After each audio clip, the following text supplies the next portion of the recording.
Now, with the release of Indiana Jones 5 and the Dial of Destiny just a little over 1 month away from its June 30th release date, a lot of Star Wars fans and Indiana Jones fans are really skeptical about this movie based on the early film reviews that actually happened after its debut over at the Cannes Film Festival, and so far on Rotten Tomatoes, it's not doing all that well. Now, granted that there's not too many reviews on there yet, so the true ratio really is hard to actually pinpoint, but it does give you a general idea of the outlook of this movie by a dedicated group of people.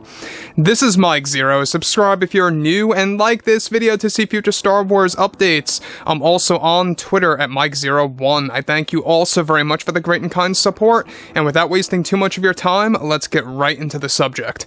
Now, as you all know, James Mangold is the guy who created Indiana Jones 5. Now, he did have to take a lot of orders by Kathleen Kennedy. There is some truth to that he did not have full creative control over Indiana Jones 5, but parts of the movie he did. He actually made a lot of those decisions and were approved by Kathleen Kennedy, and so that, of course, brings one to question. Exactly who is the blame here for the performance of Indiana Jones 5?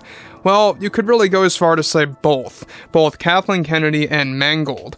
Now, the controversy about this is Mangold, by the way, is actually helmed to make a Star Wars movie called Dawn of the Jedi that's going to actually focus on the birth of the Force, the first Jedi in existence, and before the Jedi Order is even a thing.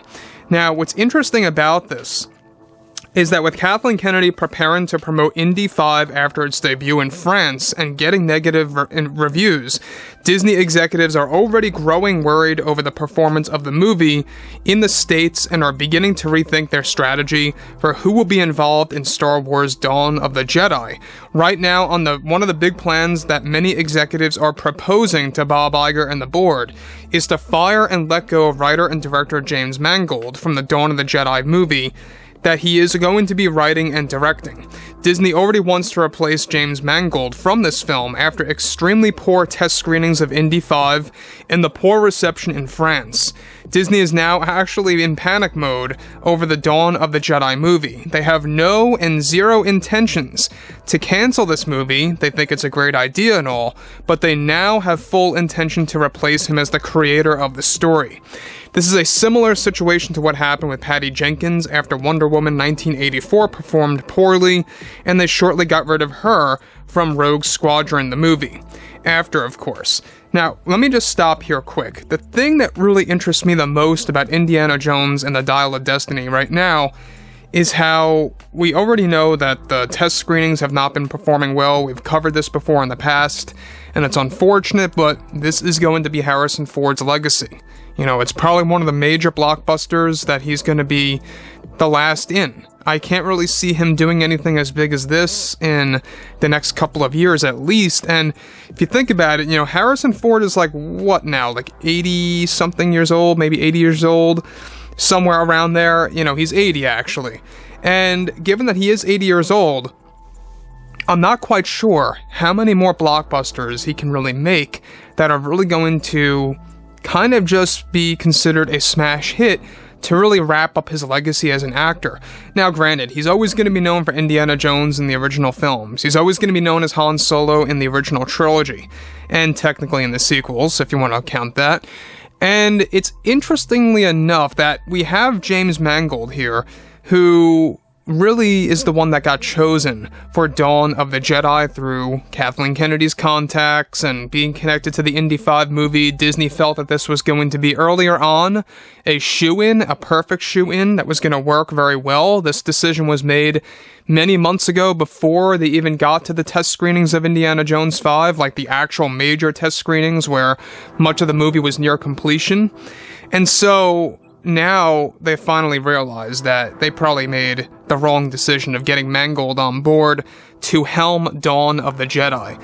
But let's move forward here, alright? A similar strategy is now falling into place of what they did with Patty Jenkins as more and more executives are agreeing to let go of James Mangold from Dawn of the Jedi.